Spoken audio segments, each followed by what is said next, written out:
Andrew Hutchings here, not a licensed physician, not giving medical advice. Most licensed physicians don't have such great arms like this. Gonna change the angle a little bit.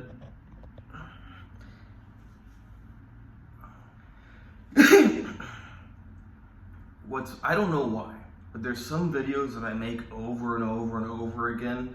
I've been making this video for years now. I don't think I've ever posted it. If I have, and you remember watching it, write it in the comments. Okay, so for the last week or so, I've been a little bit tired and weak feeling. I don't know why. It's not from overworking, but it reminded me and warned me that I need to be proactive and make sure I'm on top of all my stuff so that I have a lot of stuff I'm doing at all times. I've toned it down, but I'm still doing a lot. When you're doing a lot of stuff, if you fall behind, you are going to sacrifice your health to get back on top of it. Now, I'm not saying that I usually fall behind on my stuff. I don't usually fall behind. Nonetheless, it's important to keep that in mind, stay on top of things, and take opportunities when you have them. Just because you have extra time to relax, doesn't mean that you should spend all of it relaxing. You want to be proactive and relax. Because actually, in both ways, you're being proactive. By relaxing, you're being proactive. And by getting work done, you're being proactive so that you can work less in the future. But I'm going to talk about this a little more so it makes sense what I just said. I've recorded this video so many times. I've probably spent hours talking about this that you haven't heard. But in short, you have a full body stress meter. When I say stress, I'm not talking about like, oh, I'm nervous. I'm talking about anything that forces your body to exert itself. Whether that's something mental, something physical, an illness, whatever it is, anything that forces the body to exert itself to compensate that or to perform something, you get the idea. One second.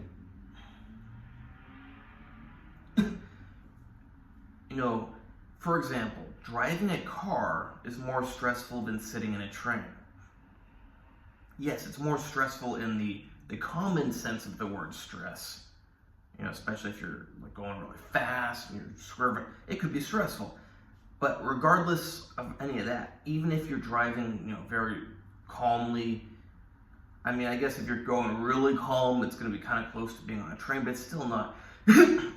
I think you probably already understand what I'm saying if you've ever driven a car. Driving a car is an energy expending activity. Even though you're just sitting there, it's not relaxing. It's more relaxing than doing some other things, but it's less relaxing than just sitting in a chair, staring at a wall or watching a movie.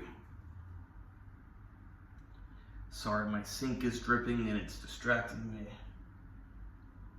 I need to just buy a new sink. I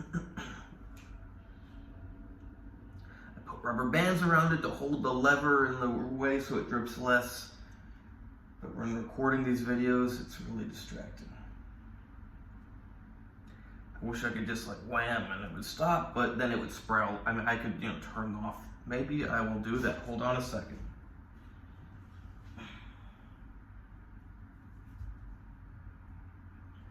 Nope, the water shut-off valve is pretty far in the corner. I'd have to crawl through the cabinet. I'm not going to do that. So, you had a little bit of time for that to sink in. Everything we do has a cost. And we pay that cost. Well, it's so tricky to find the best words because, I guess we can say we pay that cost by sleeping and eating properly, and if we don't do that, then we pay it with our health. It's very simple. If you overwork and undersleep, you will get sick. First, you'll get sick, just sick, stuffy nose, sore throat, cough, and then you'll get more sick. And then you'll get more sick. And eventually, if you keep doing it, you'll get really sick. Now, how many people are out there who are wondering why they're so sick, and perhaps it's actually because they're overworking and undersleeping? I don't know, but I'm sure there's a lot. And eventually, if you push yourself too much, you will die. I always try to imagine what stupid people, especially the ones that have papers that say they're doctors, would say. But yeah, if you push yourself too much, you will eventually die. You can actually get to the point where you've pushed yourself so much that even if you stop and start to rest, it might be too late. Because you end up with a debt. A debt that you might not be able to repay fast enough. And that's not a good thing. You know, your body might pull through, might be a real close one, but you might not pull through. You might have accumulated such a debt in overworking your body that you die. Now, of course, that is the most extreme of outcomes, but it's a good way to demonstrate the point. A couple months ago, someone asked me why it is that I've had so many health issues in my life. Now, I've had a lot of injuries, but I've also had a lot of health issues. Injuries, not going to talk about it right now. Health issues, I thought about it because I was like, why have I had so many health issues in my life? Is it genetics? What is it? And I realized, and this is after already knowing this topic I'm talking about, which I've been recording videos on for years and not publishing them. And I noticed that I have a trend in my life of severely overworking myself. Ironically, the only person I can think of that actually noticed how much I do and was like, how do you do all that? They're dead now, sadly. Funeral was 2 days ago. But she asked me about a year ago, like, Andrew, how is it that, I always see you're doing bodybuilding, you're doing this, you're doing that, when do you have time to go to medical school? Like, how do you do it? And that was a good question because you can't really do all that. You can for a short amount of time, but if you keep doing it, there's going to be disastrous outcomes.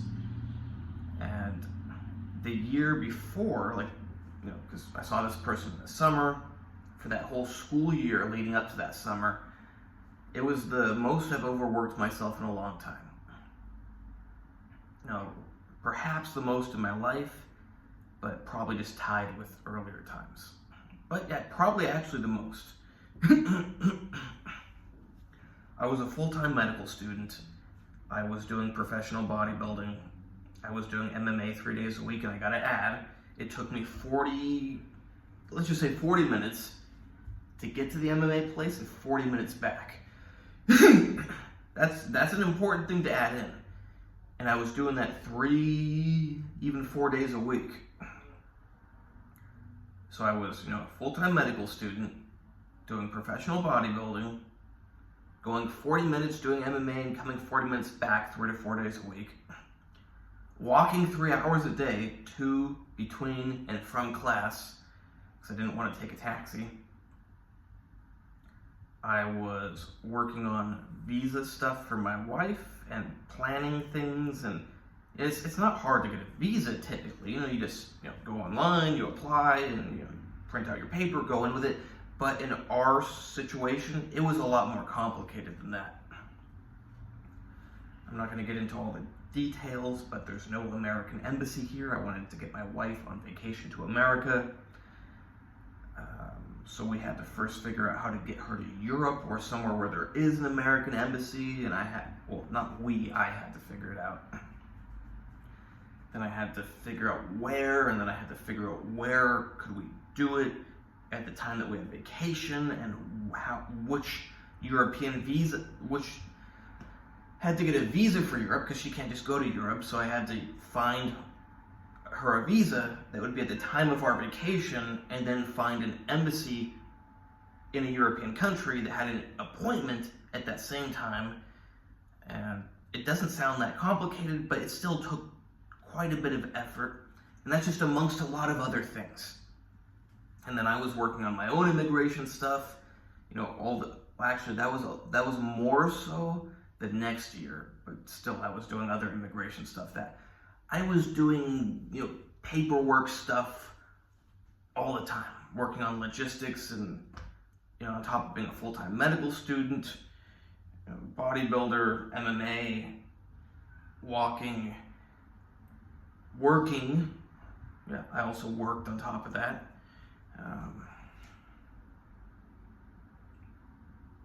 I was doing a lot. I had reasons why I had to do all of it. I had to do it. Now, I didn't have to. I probably could have not done the MMA. Probably shouldn't have done the MMA. Now, you may be going, why not the bodybuilding? I'm not going to say why not. I have reasons.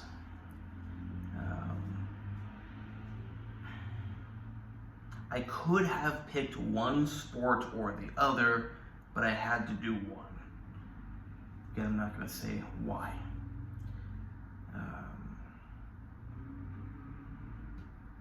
So looking back, probably I should have changed that, but I did have reasons for doing both.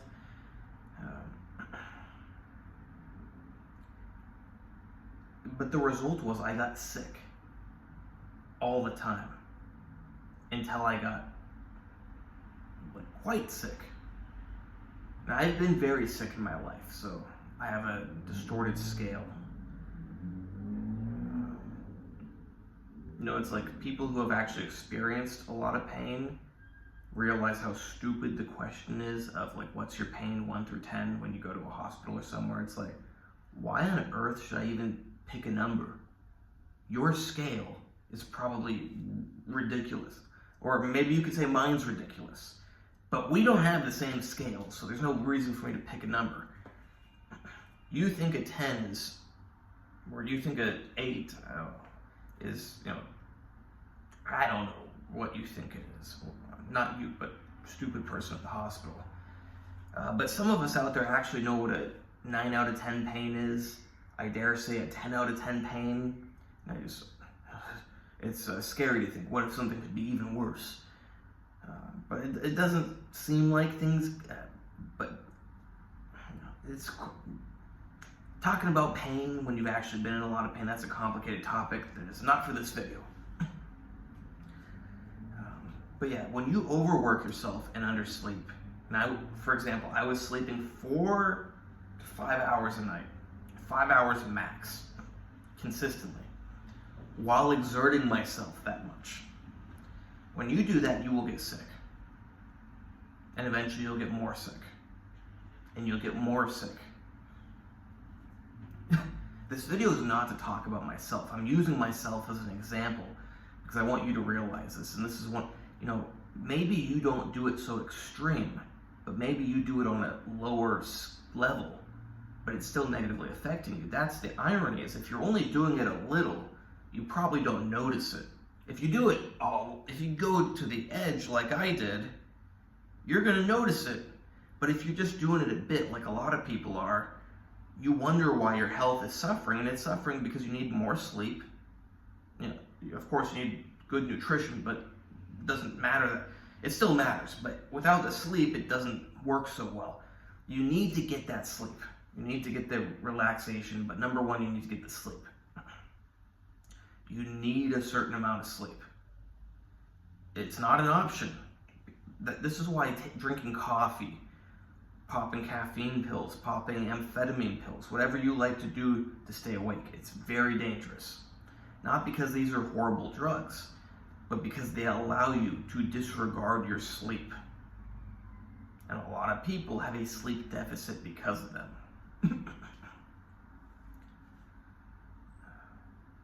Now, I think I finally like this video. Hoping it's not too disorganized. Hoping it's concise enough.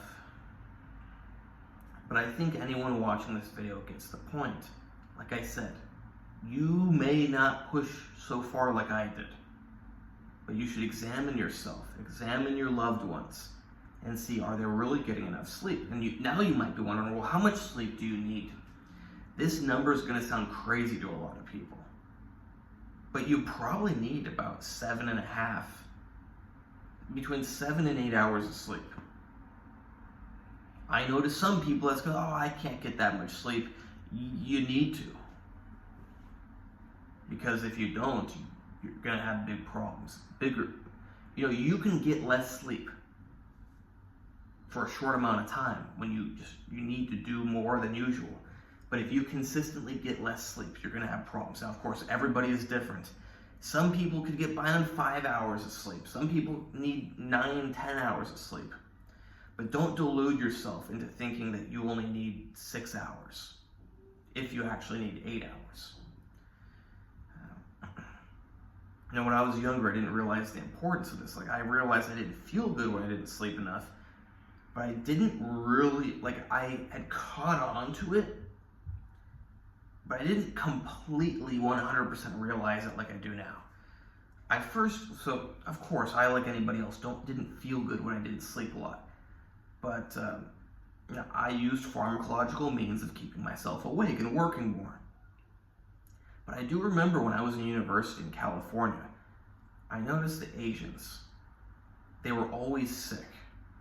And they were always talking about how they got no sleep because they were watching anime all night. I'm not joking when I say that. I like to joke to people that they were watching hentai all night or something. I don't know what they were really doing. Watching anime all night is pretty stupid. Whatever they do is stupid, but it's just ridiculous. Like, you're going to sacrifice your sleep to watch some cartoon. It's not something I would do. But I caught on to the fact that these Asians, they were always nasty sick.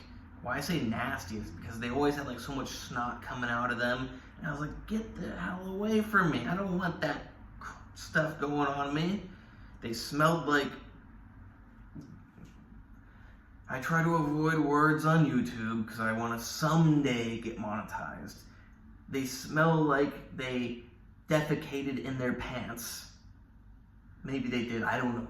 I'm not joking. They literally smelled like they defecated in their pants. And they always had all this snot and stuff. And they were always talking about how they were up all night watching anime. So I realized there's clearly a connection between staying up all night nuts. Now, I was mostly just pissed, so I didn't think so, because I didn't want to get sick from them. It's like, hey, you're so selfish, you're going to stay up all night, get sick, and get me sick.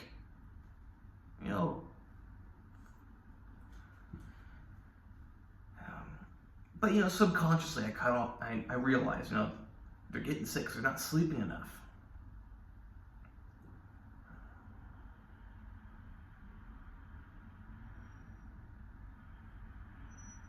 So hopefully you realize now, because it's important. And like I said, I'm guessing that a lot of people could fix a lot of health issues if they just slept enough. But they think, oh, it's not that important. Oh, I can't sleep that much. I need to work more. The reality is, say you have kids, and you think, well, I need to work this much and sleep this little because I need to provide for them. Well, maybe you could provide a little bit less and stay alive longer. That's reality. There's no free rides. You think you can ignore your sleep and you'll just deal with it. You'll just tough it out. It's not how it works. You have a deficit. How that deficit reacts with your body is based on your genetics. But at some point, you have to pay for it. And you will get sick. The only question is, how sick will you get? And that depends on how big the deficit is and how your body reacts to it. So keep that in mind. There's no free rides. You will have to pay for it. Hope you like this video. Please like, subscribe, and comment. Check out the other videos. Check out my Instagram, AndreyHutch, AndreyHutch, where you can hire me for training, consultations, coaching, plans, whatever. Same thing with diet. Same thing with supplements. Same thing with special supplements, aka performance-enhancing drugs. I can just say that. Doesn't matter what I say. Because these are amazing medications, but if you don't know what you're doing, they are horrible medications because they can destroy your health. It's like if someone comes in to your house to do very bad things to you, and you have a gun, and you don't know how to use it and you hold it backwards, it's going to do very horrible things. But if someone who knows what they're doing tells you, hey, you point it that direction away from you and hit the bad guy, it can do really amazing things. But this stuff, it's not so simple as what direction to point it. I have that knowledge and experience. You can save yourself a lot of health, a lot of time, and a lot of money by hiring me. It's good for you, it's good for me, it's a good idea in general.